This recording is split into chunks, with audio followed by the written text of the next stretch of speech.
Welcome to Giant Cocktails, a podcast where two lifelong fans talk about the San Francisco Giants while drinking homemade cocktails. Now, here are your hosts, Ben and Matthew Henry.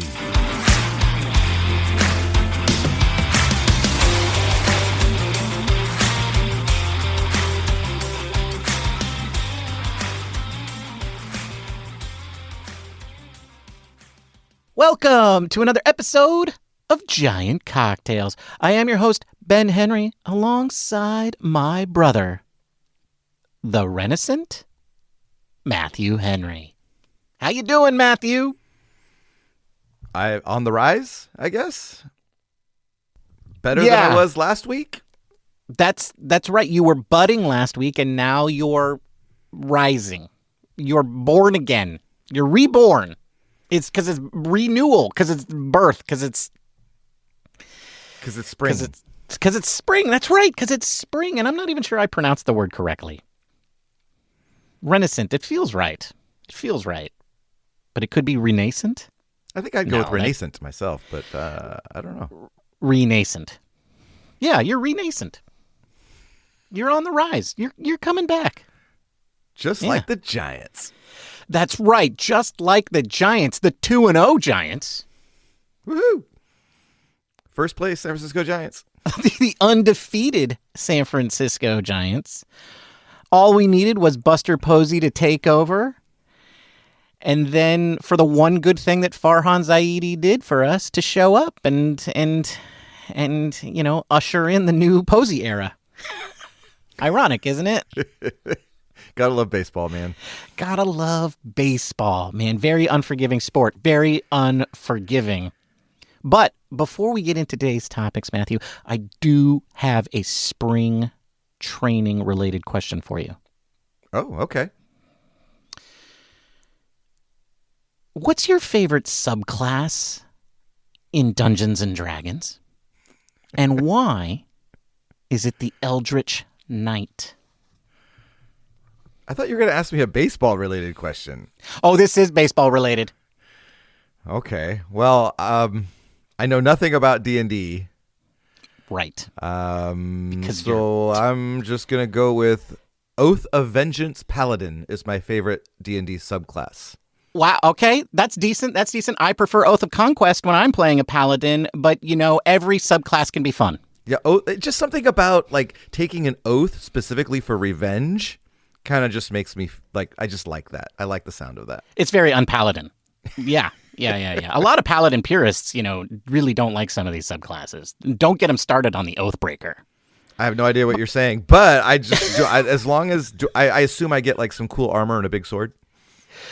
You definitely do. You definitely do. And the coolest thing, Matthew, is you get to do something called lay on hands, and it's a good thing. All right. Yes, but the reason why, Matthew, Eldritch Knight is the best subclass? Because that's the nickname of my new favorite baseball player, Bryce Eldridge, the Eldritch Knight. And I get it. Nobody's going to understand where that nickname comes from, but that's okay. In fact, I told the group that I play Dungeons & Dragons with on Sunday about this idea, and one of the other people across the table, mind you, this is a person who plays Dungeons & Dragons with people who used to be strangers and found us only so that they could do that. They look me straight in the eye and say, "You're such a nerd." And so, that's the ultimate compliment. Yeah, I mean, you know, I took it as a compliment. When you're sitting with a bunch of nerds and they call you a nerd, it's like, oh yeah, I'm king of the nerds. I'm king of the nerds. I love baseball and Dungeons and Dragons. And now I get to cheer on the Eldritch Knight, who's going to hit a home run in half of his at-bats for the rest of his career. You heard it here first, folks. Bryce Eldridge. I'll take like one every 10 to 15 at-bats. That's 10 to 15. That would still be epic. That would still be epic. I tried to make it realistic, but I couldn't do math in time. I think one every 20 is like prodigious. Okay. Is as prodigious as they come. But yeah. So anyway, there you go, Matthew. Bryce Eldridge, the Eldritch Knight. Anyway, today is February 23rd as we record this podcast. Your San Francisco Giants went 2-0 since we last spoke, winning both of their first games of the spring, their first games in the Buster Posey era, beating Bruce Bochy's Texas Rangers 6-1 behind... Who started that game, Matthew? Who? Today? Yesterday? No, yesterday. It was Landon Roop. That's right, Landon Roop. Spoiler alert, he might be coming up later in this episode. And then on the next day, they defeated the Reds in their first home game of spring training, 5-2, behind Logan Webb and Hayden Birdsong. And Logan Webb looked quite good, which was a good sign because last year, Matthew, remember, Logan looked pretty bad in the spring. Logan looked a little sorry last year. So long it was good time. to see him back. Yeah. A long time. But Matthew, I figured since spring training is now in full swing and we've had a whole slew of games, right? Uh-huh. We've had plenty of games for us now. We're going to get some early spring training reactions today. Okay, I think I could do that. I've formed an opinion on lots of things over 2 games. Yes. But since it was February and it's you and me, I thought that maybe we might need to keep each other in check to make sure that these aren't overreactions. So you've put together a set, I've put together a set. We're going to voice them, and then we're going to let the other guy decide whether or not it's a legitimate reaction or an overreaction. Okay. I'm down with that. So that's what we're talking about today. Early results, because we finally have results to talk about. It's been so long. It's been a dark winter. And I'm ready for it to end. I'm ready for something to distract me from reality that isn't football. Okay. And it's finally here. But before we get to that topic, Matthew, you have to ask us our trivia question. Ben, today's trivia question is inspired by the Giants being 2-0 and leading the Cactus Division. The Cactus League, I guess I should say. So the question is, since 2010, because I was too lazy to go look up any seasons before then, but I thought that was a good one, considering that's the championship era. Since 2010, how many times have the Giants finished with the best record in the Cactus League? Oh, I haven't looked at the answer to this, and I almost said something just then. I was like, oh, that might be right. So I'm just going to say all of them, Matthew. The Giants have never lost the Cactus League title. Not one time. They are the Los Angeles Dodgers of the Cactus League. Yeah, that's why Major League Baseball tried to move them to Florida this year, just without telling anybody. On the hats, at least. Yeah, on the hats. Enough with the banter. Let's talk cocktails. All right, Bob, let's talk cocktails. Let's do it. What are you drinking, Matthew? Bob, I'm doing something that Ben did a while back, where you're going through like what did you call it, the graveyard of booze, where you just have like a little bit left at the bottom of each bottle. The wounded soldiers, Matthew. They weren't in the graveyard. They weren't in the graveyard yet. The You're wounded put them soldiers, in the graveyard. Yeah. Yes, they're wounded soldiers. Okay, well, I noticed that I was running low on rum, and I was running low on banana liqueur, and I thought I should do another version of a banana daiquiri. Oh, those two go together in anything. Oh, so good. And so I'm doing a spiced banana daiquiri. It's got 2 ounces of aged rum, 2/3 of an ounce of banana liqueur, 1 ounce of lime juice, and 1/3 of an ounce of cinnamon syrup. Put all those into a cocktail shaker with ice. Give it a good shake for 10 to 12 seconds. Double strain that into a chilled coupe glass and garnish it with a lime wheel. And you've got a very delightful tropical feeling, tasting daiquiri, and it is lovely. That's what I'm drinking today, Bob, the Spiced Banana Daiquiri. That's a tasty cocktail. What are you drinking, Ben? Well, thank you for asking, Bob. That's very kind of you. Bob, today I am drinking a cocktail that I am calling Spring Cocktail Number 1. And why am I calling it Spring Cocktail Number 1? Well, Bob, it's because I am into cocktail recipe design phase number 733 of my life. And I've decided that I want to work on creating a perfect spring cocktail before spring training ends. And today I'm starting with Spring Cocktail Number 1. Now, those of you who know may recognize the template which I am using on this cocktail. But even if you don't, I still encourage you to try it. This is my first attempt at a spring-flavored cocktail. And what is in Spring Cocktail Number 1?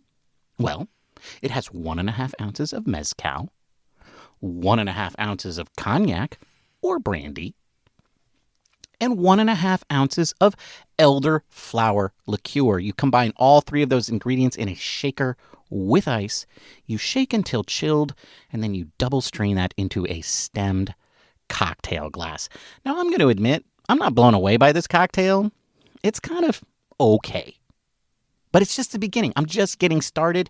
This is how you do it. You start with a template, and then you start going from there, and that's what I'm doing. So that's Spring Cocktail Number 1. And Bob, before you tell me how great my cocktail is, I do want to say one thing. For those of you who are curious, our other podcast, The Perfect Sip, has been on hiatus for a while. Well, it is coming back. Season 2 is being a little delayed, but it is now currently in production. And if you haven't listened to it, well, why not? Go over there. It's me and Matthew talking about cocktails. And anyway, Bob, that's what I'm drinking. Spring Cocktail Number 1. That's a tasty cocktail. It's okay, Bob. It's okay. Looking surprisingly similar to a Freshicano. Wow, Matthew, you cracked the code. You did it. You did it. You figured it out. Yeah. Freshicanos usually have a fruit liquor in them, and elderflower. Now you're going with the flowery liqueur instead. I see. Yeah, I see it's not strong enough to hold up to the other two guys. So that's what's going on here. But maybe if I added, maybe it's a balance thing. Yeah. So we'll I see. think you got to pull back a little bit on them. The mezcal. That's that I right. pull back on. That's right. Yeah, you do you. All right, Ben. Speaking of pulling back, Alex Pavlovich had to pull back something that he said on his podcast, and I think in an article earlier in the off season. Oh, that's right. That's right. We are going to talk about our reactions, but first we have a few things to clear up. Last week, we talked about position battles, right? Yeah. And we're not insiders. No, we're not. We rely on just have to Pavlovich react for to that. whatever the insiders say is going to happen, and Right, and Baggerly and Susan Slusser, and yeah, they're all insiders. They may not be called that, maybe but they all Maria are. Guardado. Does anybody else really matter? No, I mean they've all got Buster Posey on speed dial or on their cell phone. We don't. Exactly. And one of those people who we've already named said that Meckler was an infielder. Now, well, we've been assured that he isn't. So Meckler is no longer on the infield bubble. He is purely an outfielder, which for all of what are they calling them? The Meckleheads out there? That's not good news for the Meckleheads, I don't think. It's not good news because the outfield battle is tough. Like, I think there's only one spot because I think Herrera is he's penciled in pretty deeply, Like, they've written it so deep and so hard with the pencil that when you erase it, you'll still see his name written there. Mm-hmm. Yeah. So I think there's only one outfielder spot for Matos and Luciano and McRae and Meckler. It's just too many spots. So anyway, Meckler no longer on the infield list. But we did get some confirmation around the starting rotation, Matthew. Yeah. And I think we had pretty much called it last week. We did. We said it was Webb, Verlander, Ray, Hicks, and That's right. That's right. And today, Logan Webb. Sorry, Carson Webb. Carson Webb was declared the opening day starter for the 4th year in a row. What I thought was funny about that was that a reporter asked Bob Melvin if Webb was going to be the opening day starter, and Melvin had assumed that everybody just knew that it would and didn't really realize that this was news, and was like, yeah, of course. And then the next thing you knows, it's like on the scroll on ESPN as Logan Webb's in the training room. We're all watching it on TV. So that's how he found Logan out Webb's that he like, was the opening day starter. Yeah, Logan Webb celebrated, and then the trainer was like, you didn't know? Greshner was like, you didn't know? So Melvin knew. Greshner knew. I mean, we knew. We knew. Yeah, so yeah. But, I mean, I guess the manager has to say it, right? He has to say it, because otherwise it's not official. Well, now it's official. But it also looks like Verlander is being lined up for the number 2 spot, Ray's being lined up for the number 3 spot, and then Hicks will be starting in the second series of the season in Houston. So it also means that Verlander is penciled in to do the opening, the home opener. That's right, because 5th guy, whoever that may be, will pitch after Hicks, and then Webb will pitch in the final game of that first road trip, leaving Verlander to be your home opener starter. Which, Matthew, you and I are going to. Yes, we bought tickets right before we hit record. That's right. That's right. All we needed was for Farhan Zaidi to be fired, and now we're going to opening day. That's right. The protest is over. The protest is over. That's right. And I got to tell you, Matthew, tattoo removal, not comfortable. Well, it looks good, though. Looks good. Thank you. Especially when it's on your neck. It hurt more coming off than it went going on. Let me tell you. I bet. And a little singe smell in the air, too, I bet. Oh, and that reminds me, one other little piece of information for those of you who might be curious. We noticed that right now, secondary market tickets appear to be cheaper than buying from the box office, quote unquote box office. I don't know if that's a before fee or after fee thing, but all up, it looks like the secondary market's a little cheaper than buying directly from the Giants. I don't know what that means or says, but shop around, folks. That's my tip. Shop around. It's a good tip. Yeah, thank you. All right. That's our grab bag of stuff, and now it's time to get to the main topic of the day. Early reactions. Although somebody has written here, way too early overreactions. That must have been you, Matthew, after reading my list. It just seemed to fit in the... Okay. Well, you know what, Matthew? I feel the same way about yours. So maybe we should get started. Maybe we should get started, yeah. So, games start, and you consume all the Giants content. That's why, listeners, you all are listening to us right now, right? You need your Giants content. That's right. There's not enough, right? Like suddenly it starts and you're just trying to mainline it. Right. And so already people are saying Landon Roop is vying for the 5th rotation spot. Wait, what? And so and then he pitched well to start the season. And so I'm calling it, Ben. Landon Roop will be the 5th starter, or at least compete along with Hayden Birdsong, because Kyle Harrison, we haven't seen him yet. Loser. He's done nothing. He's done nothing. We have. So as far as I'm concerned, he doesn't even exist. Right. Okay. So you're saying Landon Roop is almost a lock for the 5th spot. Hayden Birdsong has an outside shot, even though he struck out the side today. And yes, I will admit, he didn't. He gave up a triple and then a balk and then struck out. Well, yeah. Well, who gave up the triple? He did. Yeah. Who balked him home? He did. That's right. So, like, who can Hayden Birdsong blame for that other than himself? Yeah, it sounds to me like Landon Roop's going to be your fifth starter, folks. Exactly. Landon Roop didn't get up a triple and then balk the guy in. That's right. He also didn't strike out the side. So I see what you're saying. How Birdsong could be in on it. But the one thing that is definitely true is that Kyle Harrison hasn't done anything. Yeah, well, he was sick before spring training started, apparently, so they're holding him out a little bit. I see. But this is how you handle spring training news, Ben. Is that something good happens, and then you just immediately say that's the guy. Right, right. So that's right. So because that's the way I'm going to approach spring training for the rest of the season. I think that's the way everybody approaches spring training all the time. Like they just assume they immediately cling to one moment, one event. Some kid hits 2 home runs in February, and everybody thinks he's the second coming. And then, no, 2 years later, it just turns out to be Brett Wisely. I will say Birdsong, the only reason I'm giving him a shot is because he looked really good. And, he hit 98 on the gun. Like, I think that was the fastest fastball he's thrown as a professional. As a major leaguer. Like, right. So I feel like, there's nothing bad happening with that 5th rotation spot right now. Bring it on. Yeah, right. And I think, this just sets up a really competitive spring, and maybe it will push Kyle Harrison to show what we all hoped we would see from him. So, this is nothing but good news.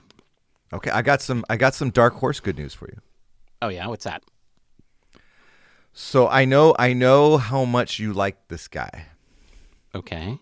Who are we talking about? And how crushed you were when he was removed from the 40 man.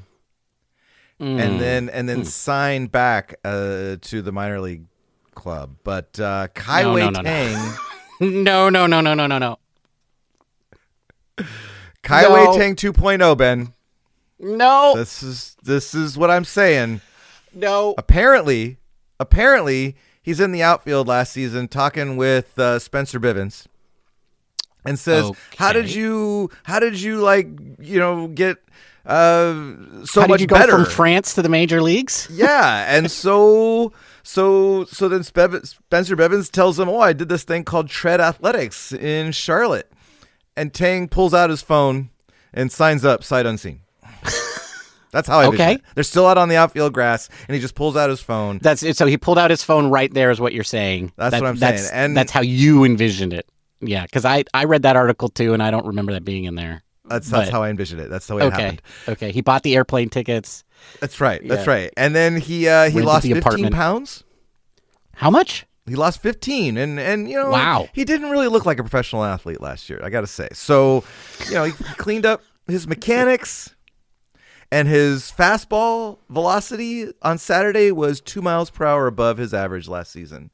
Wow. So I feel like we may not have heard the last of Kai-Wei Tang.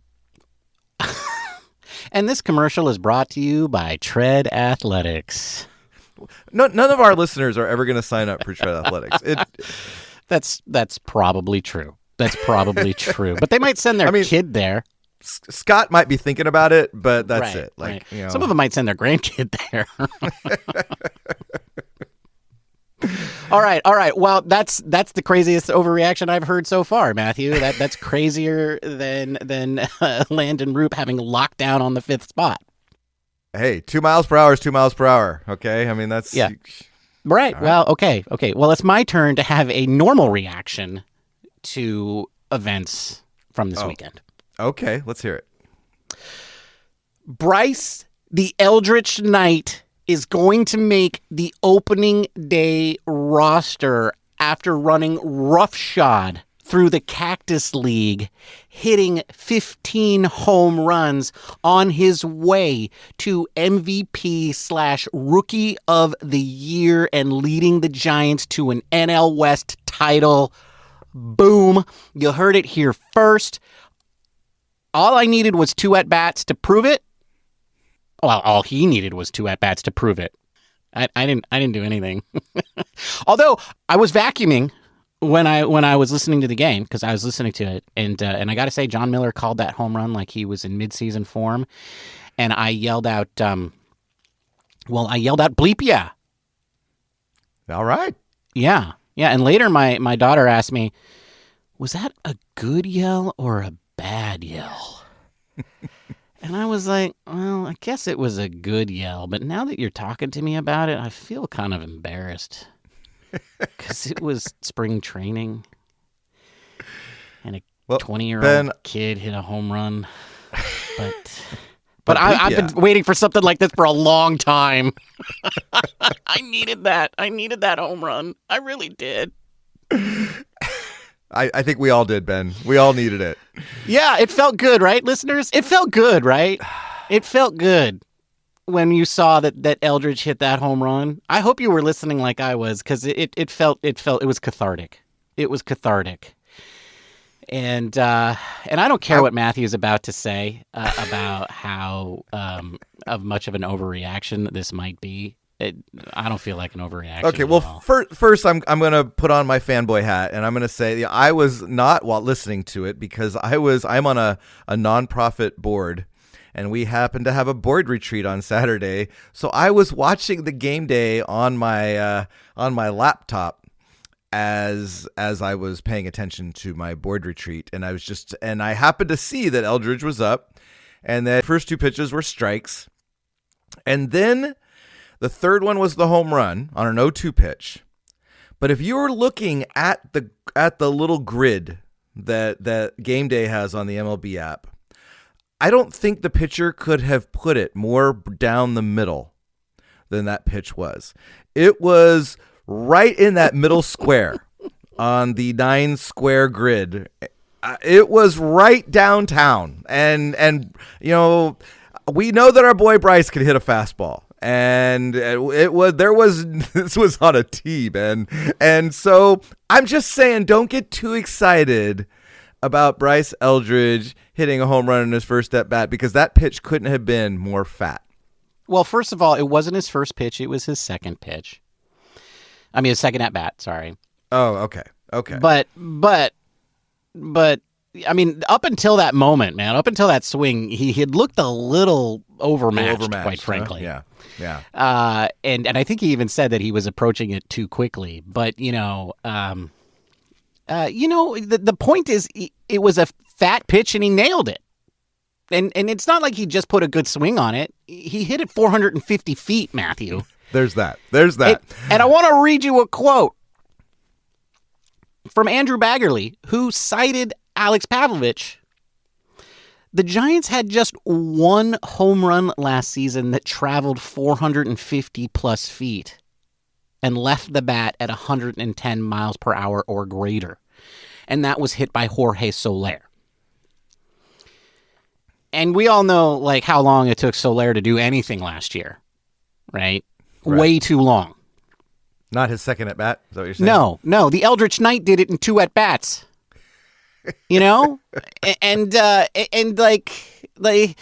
mean, I don't care if it's an overreaction, man. It's like finally, all the talk led to a moment that felt legit. And you know what? I think part of the fact that I'm reacting like this to a baseball game in February just shows you how long it's been since something like that has happened. Yeah. It's been too long, man. It's been too long. And, yeah. Like, is he going to make the opening day team? Yes, he is. Okay. I don't really want to rain on your parade on this. It is a gross overreaction, but at the same time, I'm rooting for it. I'm rooting for this because I think it would be fun. I think every now and then you hear these stories where guys just like play themselves onto the team. Yeah. And this could happen they keep saying, oh, he's not ready. But if he has a great spring, then, maybe they just bring him up. I don't, or maybe they pull a Chris Bryant and wait for a month and a half before they bring him up. But it makes you think that you're going to see him sooner rather than later at the very least. Well, Matthew, I did some crazy analysis where I looked at all of the best hitters from the last 4 years. Of course you did. And I looked at when they debuted. Like, how old were they when they debuted? 32. Yeah, the average age was 32 when they debuted. No, Matthew. 88% of the good hitters, and I called a good hitter anybody who had 350 plate appearances and had an OPS plus of 115 or better during any season in the last 4 seasons. So all I had to do was do that once. And then I looked at all of those players, and I looked at when they debuted.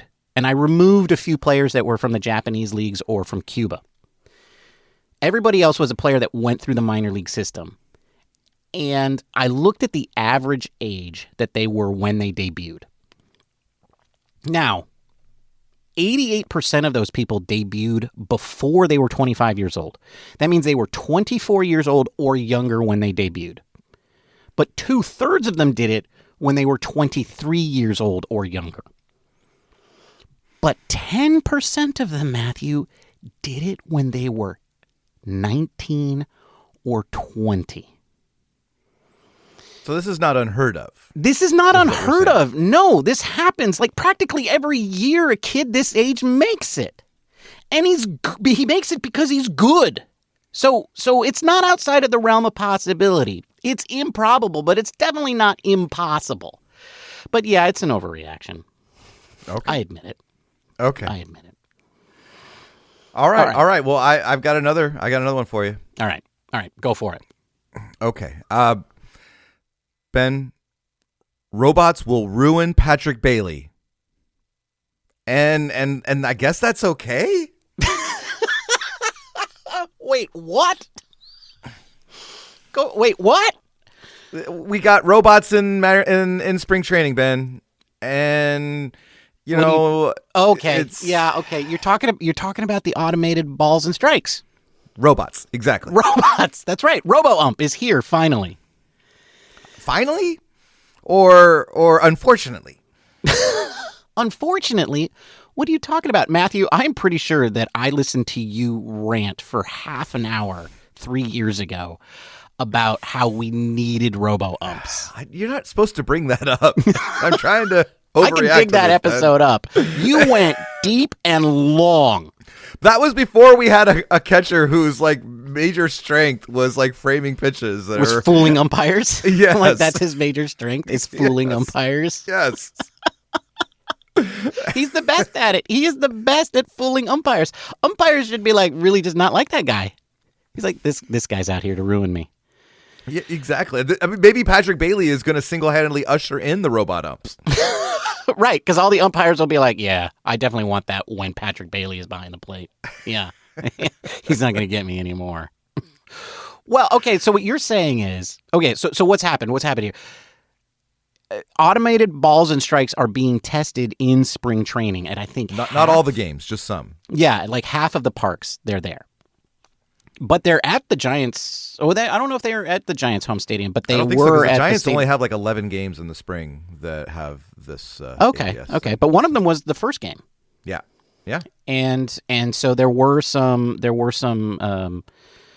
reviews that were requested. Now, what's interesting about this is they're not. So I think the way they've been doing it in the minor leagues is that, well, in some cases they were every pitch was being called. Yeah, they've tested a few different models, right? And they've actually they surveyed fans and then they surveyed players, and it seems like the one that most people have consensus around is what they're testing this spring, which is the challenge system. Right. And so only 3 people are allowed to challenge, right? The catcher, the pitcher, and the batter. Right. And you only get 2. You can only fail your challenges twice during a game. Right. If you get it right, then you keep your challenges. Right, but if you fail it, you lose 1, and if you lose 2, you don't have any more challenges for the rest of the game. Yeah. So that's that is really interesting because a lot of pitchers and catchers and batters are going to want to be like, "Oh, I just got robbed." And you know what I'm thinking of? I'm thinking of how many guys slide into second base and immediately raise their hand. Right. How often is that guy out? Like all the time. Pretty much if the guy raises his hand and points at the bag and then says like, "Oh, you should check it," he's wrong. Yeah. Like that's the surest sign that the guy is out is when the runner does that. I saw a video online, and I'm not going to name the website or the YouTube channel that I saw it on because it was a Dodger channel. It just, that's what Google did to me. Okay, good. Yeah, screw those guys. But it was a video of one of the Major League Baseball officials talking about the new rule and how it was going to be implemented and all that. And what was interesting is they put some stats up from the minor leagues, and half the time the challenges are not overturned. Right, so half the time they're wrong. The player is wrong. The player is wrong half the time. And then they were they actually had like statistics on like what count was the most likely for them to challenge. Full count. And it was on a full count was by far. And then that's the one where with three balls or two strikes were the other ones. If you had 3 balls or 2 strikes. Yeah, I mean that makes sense. But I think umpires are most likely to be wrong on full count. Yeah, well the guy in the video was interesting. The MLB guy was saying that, the umpires have a what he called it, a live batting or a strike zone, that it changes based on the count, and that at 3-0 they tend to get wider, and on 0-2 they tend to get stingier. Right. And so with the ABS, of course, it doesn't do that. Right. Well, that's the thing that we say we don't want. Right. We don't want the strike zone to change. But I mean, but you do bring up an interesting point, because like in all reality, the strike zone is fluid. It does move. And this is something that I actually haven't heard. I watch a few YouTube channels that are umpire focused. One of the ones that I watch most frequently, because they have very entertaining videos, is called Close Call Sports. They cover every ejection, and that's very fun. But one of the things that's not clear to me is the batter can move, right? And so the strike zone is based on the batter's, the bottom, the well of their knee is what they call it, whatever that is. And then the letters on the chest. They're I don't know what it is specifically on their chest, but it's like mid-chest, right? Mid-torso or upper mid-torso. But that can move, right? If a player crouches, both of those things drop. But that's not how the ABS actually Right. That's not how the ABS out. works, is it? No. So they actually do it on your percentages of your height. So they have measured every major league player in cleats. Okay. So they measure them in cleats. Right. And then they put that into a computer system. Okay. And then the top of your strike zone is 53.5% of the player's height, and the bottom of the zone is 27% of the player's height. So it does not. You could crouch way down low, and it doesn't matter change your automatic because it's strike based on your height, not on your actual strike zone. Right. So what that means is you have 2 strike zones then. Because Correct. because the umpire umpire is doesn't do calling that the based on rule height, book strike zone, Yeah. which is based on your body. And then you have the ABS strike zone, which is based on these percentages, which are fixed. But the other thing that's weird about that is not everybody's knees and chest are in the same places, right? Like the greatest swimmers in the world, Matthew, they have arms that are like freakishly long. Right. Right? Yeah. And so not everybody's body is like proportional in the exact same way. And so this isn't real. And the other thing that I heard about this is that the system is not 3-dimensional. It's a plane. Right. But the whole plate is a 3-dimensional system. But what's interesting about that is that it's basically halfway through the plate. So the ball has to cross between your knees and the chest, based on your percentage of height, halfway across the plate.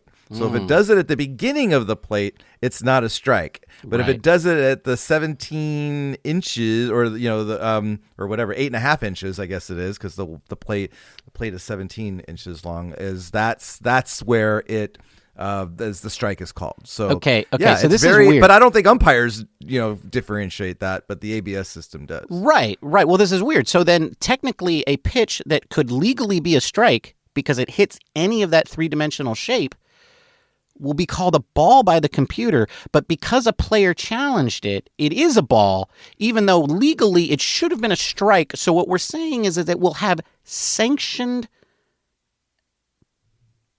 errors where even the umpire got it right, but the machine got it wrong, but the machine is right because we say so. That's it. I tell you, it's ruining Patrick Bailey. Well, But okay, but I've been thinking about this because I actually have a counter argument to this. I think it could actually make Patrick Bailey better. Really? Yeah, because everybody knows that he's good at stealing strikes. Right? And so these batters are going to get up there and they're going to be like, oh, that pitch was close. And Patrick Bailey's so good at stealing strikes that they'll be more prone to challenge when they shouldn't. And their team will run out of challenges like in the third inning because Patrick Bailey is up there just doing Patrick Bailey things and he's tricking them. So I think this could actually work in his favor and therefore our favor. Okay. So I think this is totally an overreaction. Long live the robots. Long live Patrick Bailey. But now that you say that, so I think Huff, when he was interviewed about it, he said that, the borderline pitches obviously are where it's obviously the most important, and that he felt like umpires were going to widen their zone because of that. And so if they're actually calling strikes that are outside the zone, I don't know. I don't know how that helps or hurts. I don't know. So he thinks that umpires will change how they call. Yes, he does.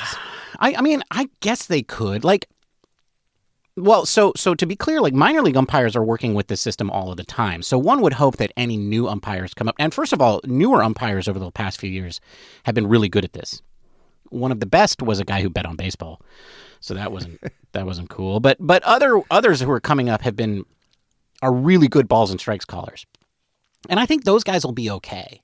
The real question is, how will this impact the major league umpires that have already been established who didn't go through this system?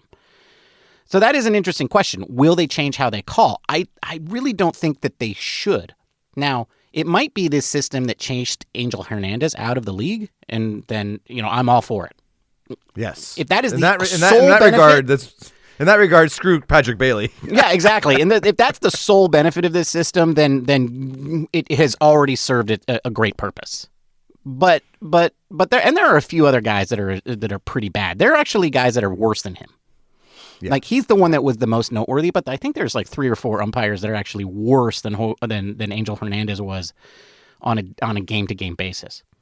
That's also interesting too, because the players have the stats on what umpires are good and bad. So then you think that their challenges are probably going to be more.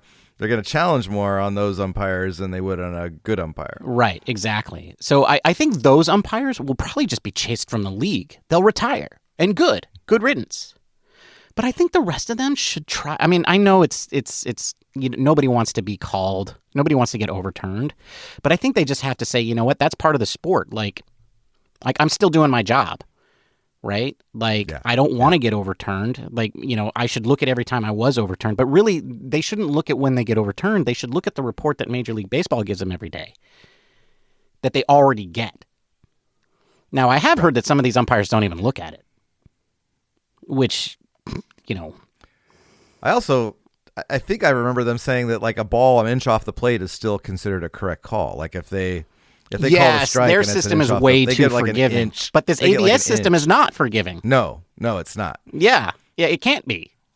Yeah, no, they have a huge grace period. They have a huge grace, whatever you call zone. Yeah. Anyway, all right. Well, okay. A good overreaction, Matthew. A good reaction. I think you're overreacting. Robots will make Patrick Bailey better. Okay. And more effective because it'll make them use their challenges. But now it's my turn to have a perfectly rational reaction to these first 2 games. Ready? I'm ready. Injuries are already ruining the season. It's over, Matthew, and it hasn't even started yet. One of our star breakout players hasn't played yet. Elliot Ramos, where is he? I don't know. You know why? Because he's hurt. He's got a little oblique, a little side stitch. It's all. That's all. Side stitch. Yeah. Well, I have a little oblique problem, Matthew. Let me ask you, how's your finger doing these days? It's a little numb. Yeah, it's a little numb. Feeling a little numb. You know whose else's finger's a little numb? Our only left-handed reliever. Eric Miller, numb finger. That can't be good, though. That can't be good. What are you talking about? They're all like, it's normal. Numb finger. They're like tis a flesh wound. Is a pittance. Yeah, like, that's a nerve problem, guys. Like, I'm pretty sure when it's numb, that means your nerves aren't working the way they should. And like, yeah, they're probably putting them on the rack, stretching them a little bit. Right. It'll be all right. Right. They just need to torture him a little bit longer, and he'll be fine. All these things will work out. He'll be fine, Ben. Oh man. Yeah. Oh yeah. And then there's also some other guy. This guy, I've never heard of him. I don't remember him. His name is Tom Murphy. Also hurt. But I think we talked about that last week.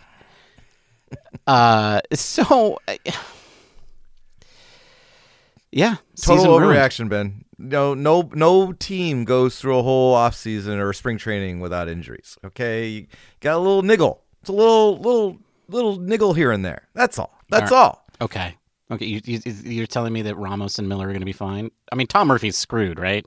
Yeah. Tom Murphy's like, he's never coming back. Right. We both because it's Tom Murphy, so we know. Oh, that guy's screwed. But he's waiting to get a second opinion. So when that happens, when second opinions are involved, it's never good, Ben. Oh dear, he got a second opinion? Yeah. Oh yeah. no. Yeah. Okay. Well, I'm working on a new reaction then. Okay. But before you do that, while I work on that, why don't you go? All right. Well, I granted that injuries, especially to Eric Miller, seems to be a little concerning, right? I mean, just a little. He's the the only, one as you left-hander, said, Matthew, he's the only left-hander, because we returning traded the left-hander, other one. I should say. The only returning left-hander in our bullpen. And so that is a little concerning. But, Ben, my overreaction is that the Giants will feature 40 left-handed relievers this year. Oh, you're admitting it's an overreaction. That in camp. They've got a bunch of them. They signed so many left-handers are in camp. Somebody's going to rise to the top. Some cream is going to float, Ben. Right. It's okay. There's I don't even remember their names. There's like Annie Romero. Yes, that dude.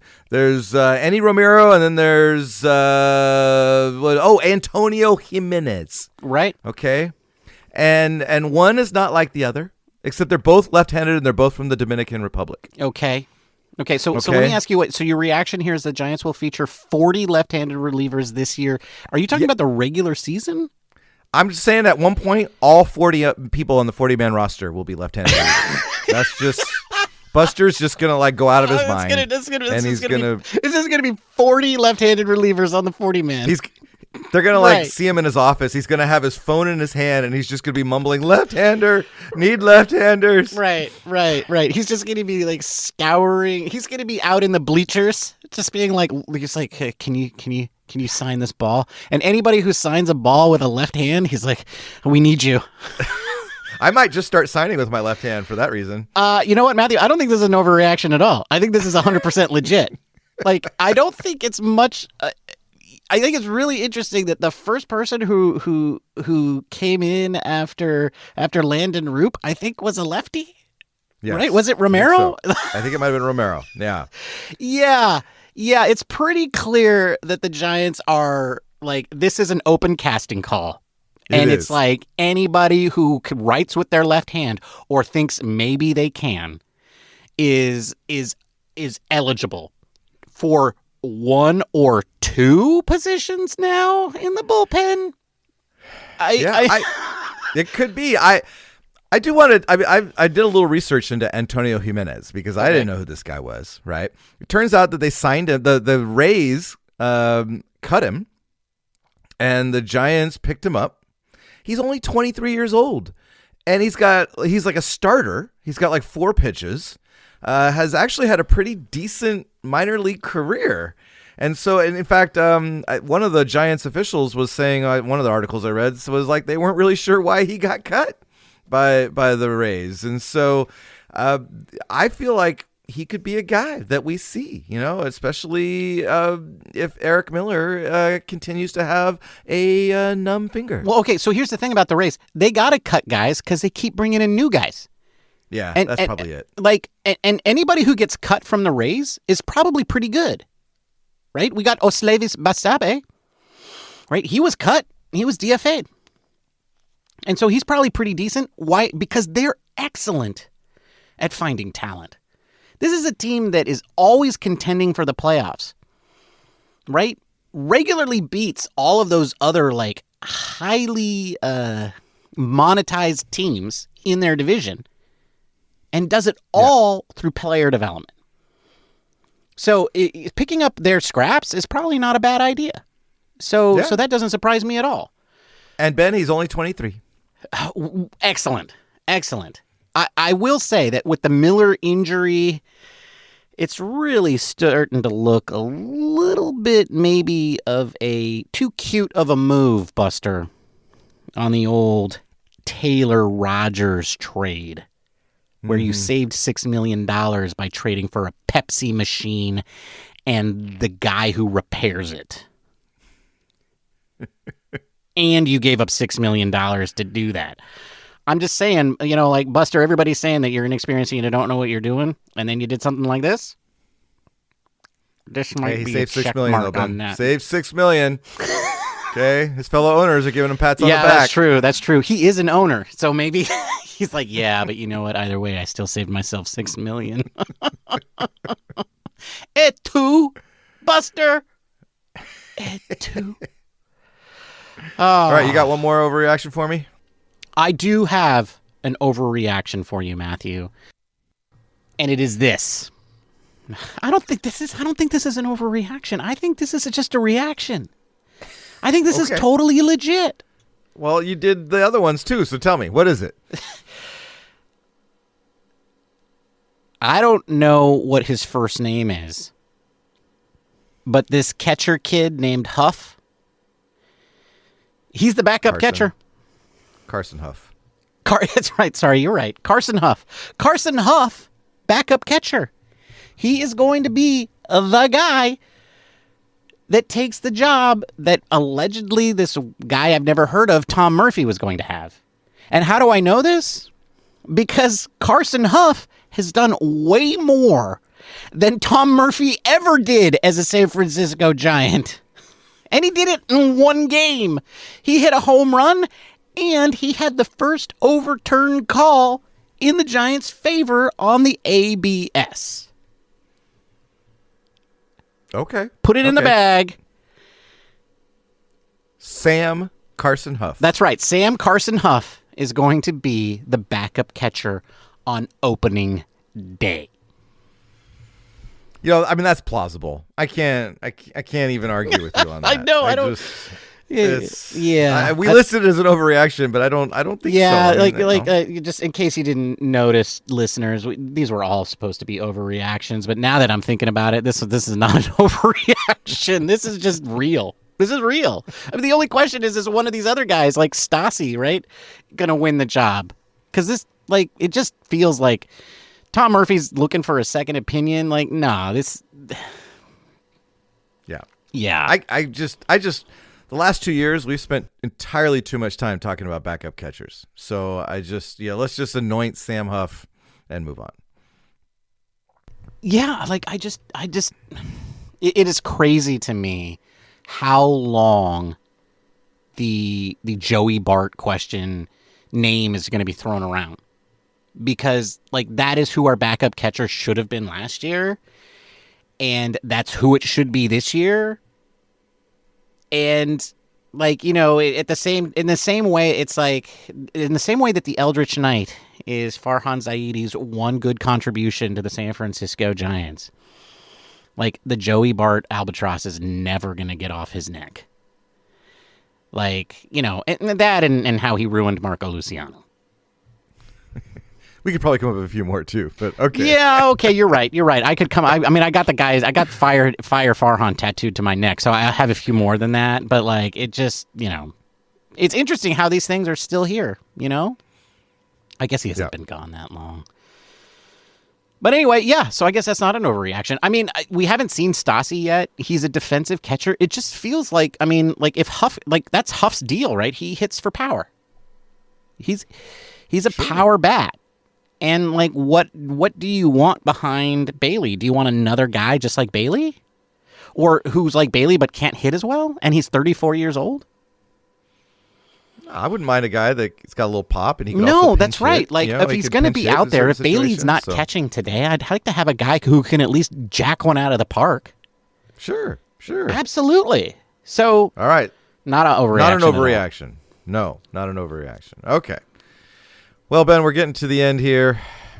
Maybe we should hold off on any more overreactions until we get another week under our belt and see what else there is to Yeah, react how long to. do you think we have to wait through spring until they're just reactions? That's a good question. Probably at least a few weeks. How long did we go before we really started to freak out around Logan Webb last year? I feel like when it was when he had 2 starts left. Yeah, right? he So still there hadn't was like pitched about well. 2 weeks Yeah. left to go. 10 days. Okay, well, still we got a while. It's a bunch of overreactions until then. That's spring training for you. Well, and then he ended up, leading the National League in innings pitched and all that. So Right, which is to tell you so- what, so spring the whole training offseason really doesn't was- mean the a whole whole spring lot. training was an overreaction. Yeah. Like it's crazy to me that this thing wins and loses people's jobs because it's just not long enough. It's not long enough of an audition to have that impact on somebody and on a team. Yeah. But there you go. Yep. All right, Ben. Well, I think it's time for the trivia question answer. What do you say? Let's do it. All right. The question was, since 2010, how many times have they finished with the best record in the Cactus League? And I said 15 seasons. Yeah, that's what you said. The answer is actually 0 seasons. 0? The Giants have not once led the Cactus League. That was since going to be my 2010. answer. That was the answer that I was going to say. I was just going to say never. They've never won the Cactus League, not one time since 2010. It was when you said in the championship era, and I was like, oh, that feels like never. It feels like they've never done it, and then I was like, oh, that could be the answer. So that's why I went with all. Get as far away from that as I could. The year they won 107 games, though, I think they finished like 11th in the Cactus League. So that tells you how much that really means anything. It doesn't mean anything. Teams are trying to do so much. And in fact, if you watch these games and you see how many times these games are won in late innings by guys who are just, are not going to be on the team either way. Have you heard of Sabine Ceballos before yesterday? No, I had not. And I probably won't again. Right? Like number Good old 88. Sabine Ceballos. Yeah. There's only one 88 in my heart, Matthew, and that's the Eldritch Knight. Can you believe that? The day that he hits his home run, he's wearing the same number as another dude on the team.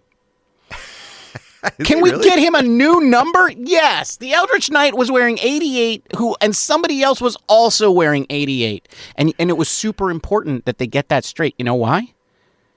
Because the Eldritch Knight is 4 inches taller than that other guy. And why does that matter? Oh, because the strike Because of the ABS. Yes.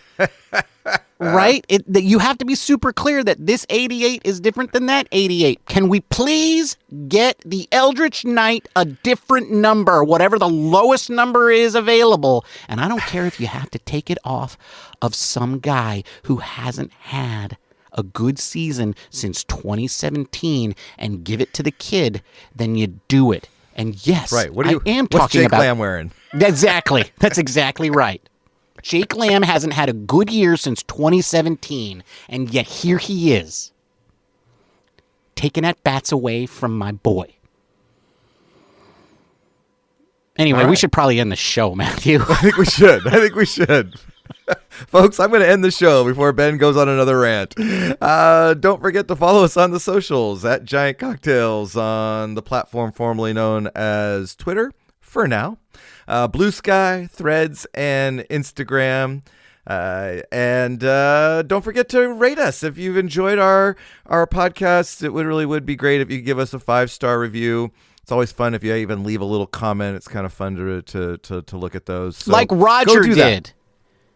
Roger did? Well, Roger somebody named Roger left a a comment on our YouTube channel, and I just wonder if it's the same Roger from England. I love Roger, man.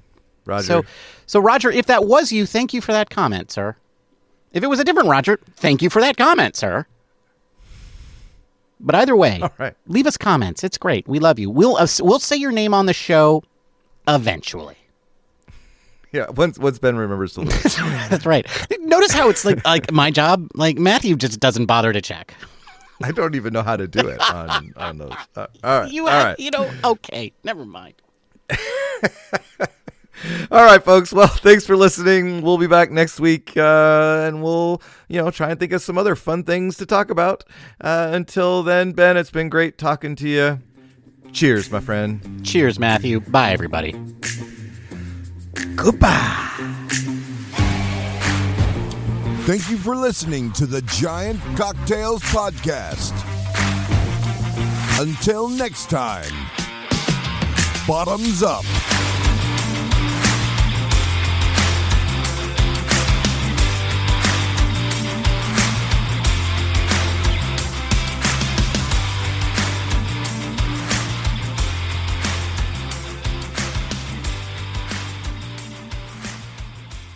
You listen to this show because you agree with us or because you completely disagree with us.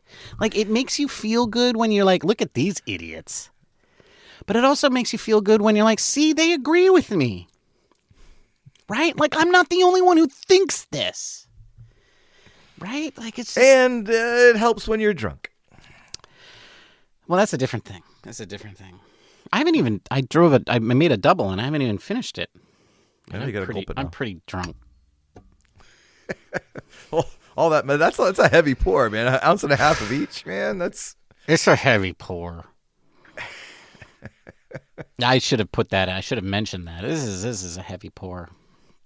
Couldn't have 1 ounce of each. It had to be an ounce and a half. I don't know what I was. Oh man, folks. Maybe make this 1 ounce instead of 1.5 ounces. I don't know why I went with 1.5.